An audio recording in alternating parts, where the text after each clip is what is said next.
রাসূল বললেন, যেসব মেয়েরা গান বাজনা করে তাদের বিক্রয় করো না, তাদের ক্রয় করো না, তাদের গান বাজনা শিখিয়ে দিও না। এই তিনটি বাক্য বলার পরে শেষের বাক্যটি বলছেন, সামানহুন্না হারাম, তাদের বিক্রয় মূল্য হারাম, তাদের মাধ্যম দিয়ে পয়সা উপার্জন হারাম। গান বাজনা, বাদ্যযন্ত্র, খেলতামাশা এর যত উপার্জন মাধ্যম আছে, যত বিক্রয় মাধ্যম আছে, যত ক্রয় মাধ্যম আছে, সবই হারাম, একেবারে হারাম, টোটালি হারাম। এখানে কোন সন্দেহের অবকাশ নেই এবং ভাবার কোন সুযোগ নেই এবং কোন মতবিরোধ নেই।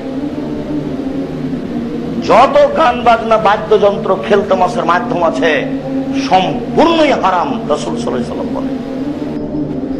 আবু হুরায়রা রাদিয়াল্লাহু তাআলা আনহু বলেন, রাসূল সাল্লাল্লাহু আলাইহি ওয়াসাল্লাম বলেছেন, বাসানিল্লাহু তাআলা বিমুহিক্কিল মাযিফ ওয়াল মাযামির, আল্লাহ তাআলা আমাকে পাঠিয়েছেন গান বাজনা, বাদ্যযন্ত্র, খেলতামাশাকে ধ্বংস করার জন্য।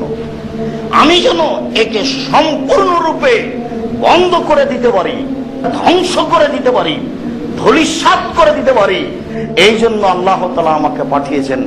এই কথা আমাদের নবী মুহাম্মদ সাল্লাল্লাহু আলাইহি সাল্লাম বলছেন। আল্লাহ আমাদেরকে বিষয়টি বোঝার তৌফিক দান করুক, আল্লাহুম্মা আমিন।